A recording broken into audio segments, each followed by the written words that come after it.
سن 570 عیسوی میں نبی کریم صلی اللہ علیہ وسلم پیدا ہوتے ہیں، آپ کی پیدائش ہوتی ہے۔ سن 610 عیسوی کے اندر آپ کو نبی بنایا جاتا ہے، اور سن 602 کے اندر ایران اور روم میں لڑائی چھڑ جاتی ہے، حملہ کر دیتا ہے ایران۔ خسرو پرویز اس وقت کا بادشاہ ہے، اور یہ ایران کے کسرا کے اوپر حملہ کر دیتا ہے، اور یہ جنگ چلتی رہتی ہے۔ پھر سے دیکھو، نبی کریم صلی اللہ علیہ وسلم کی پیدائش ہو رہی ہے کب؟ 570 عیسوی میں، اور نبوت کب مل رہی ہے آپ کو؟ 610 میں۔ جنگ کب چالو ہو رہی ہے؟ 602 میں، 602 کے اندر، اور یہ جنگ چلتی رہتی ہے، یہ جنگ چلتی رہتی ہے 614 تک۔ آپ نبی بنا دیے گئے ہیں، جنگ چل رہی ہے ان کی،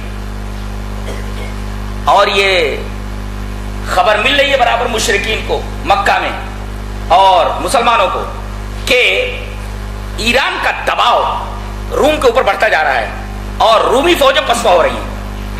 اب چونکہ ایرانی مجوسی ہیں، آتش پرست ہیں، تو ظاہر ہے کہ ان کی دلی ہمدردیاں مشرکین کی کن کے ساتھ ہوں گی؟ کنت ہم جنس با ہم جنس پرواز، کبوتر با کبوتر، باز با باز۔ آدمی چیزیں اپنے ہم جنس کی طرف پلٹتی ہیں، اپنے ہم جنس کی طرف میلان رکھتی ہیں۔ اب وہ بھی مجوسی، غیر اللہ کی پوجا کرنے والے، وہ آگ کی پوجا کرنے والے، یہ بت کی پوجا کرنے والے۔ اب ظاہر ہے کہ مشرکین کی دلی ہمدردیاں کن کے ساتھ ہوں گی؟ مشرکین کے ساتھ، مجوسیوں کے ساتھ۔ اور رومی عیسائی تھے، کم سے کم عیسائی رسول کو تو مانتے ہیں، آخرت کو مانتے ہیں، اللہ کو مانتے ہیں، یہ تو عقیدہ تھا ان کا۔ تو ظاہر ہے کہ مسلمانوں کی دلی ہمدردیاں کن کے ساتھ؟ عیسائیوں کے ساتھ۔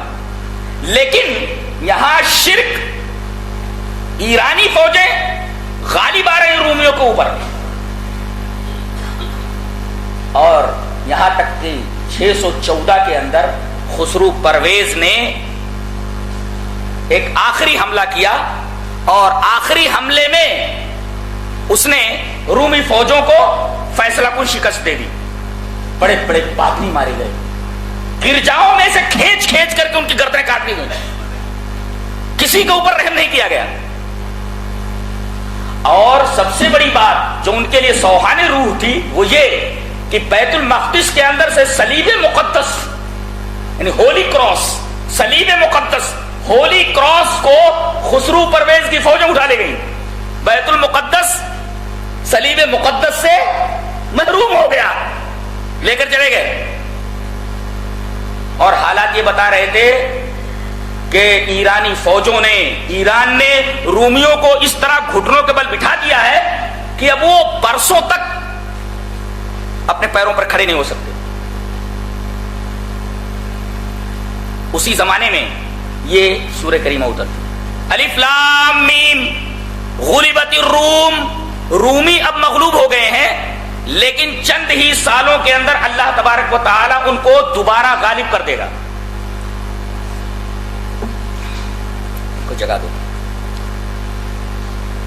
ڈرائیور کے ساتھ سونا نہیں چاہیے۔ تو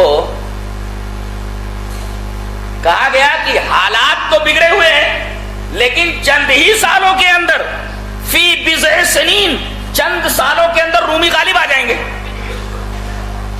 اب جب ایرانیوں کو غلبہ حاصل ہو گیا، ایرانی جیت گئے، تو مشرکین چھیڑنے لگے مسلمانوں کو، دیکھو ہمارے بھائیوں نے جس طرح تمہارے بھائیوں کو کاٹا ہے نا، ایسے ہی موقع آن دو، تمہارے ساتھ بھی ہم لوگ ایسا کریں گے، بکرے کی طرح کاٹ ڈالیں گے تم کو۔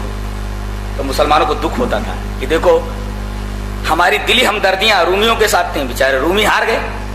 لیکن اسی وقت یہ خوشخبری سنائی گئی، یہ مزدہ جانفزہ سنایا گیا کہ چند ہی سالوں کے اندر رومی پھر غالب آ جائیں گے، جبکہ حالات بالکل ایسے نہیں تھے۔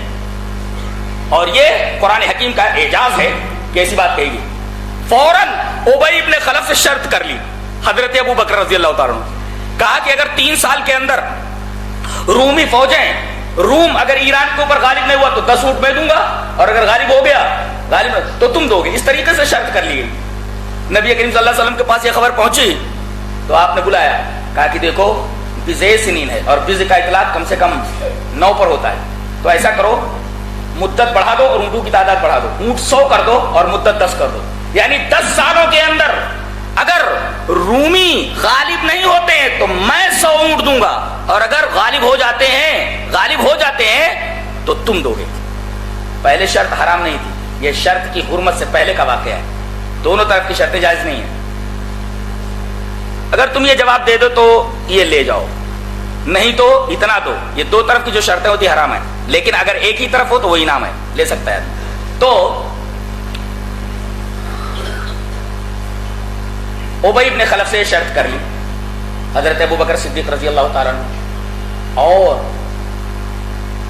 پھر دوبارہ رومیوں نے حملہ کر دیا درمیان میں، اور نتیجہ یہ ہوا کہ ایرانی فوجیں پسپا ہونے لگی، اور پھر سے یہ صلیب مقدس اٹھا کر کے بیت المقدس میں لے آئے۔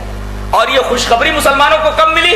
ادھر جنگ بدر میں مشرکین کو قتل کرنے کے بعد اور ان کو شکست فاش دینے کے بعد اور قیدیوں کو گرفتار کر کے جب مسلمان چلنے لگے تب ان کو یہ خوشخبری ملی کہ ادھر رومیوں نے ایرانیوں کو مار بھگایا ہے اور ان کی فوجیں پوری طرح ہزیمت خوردہ ہو کر کے پیچھے ہٹ گئی ہیں اور پسپا ہو چکی ہیں۔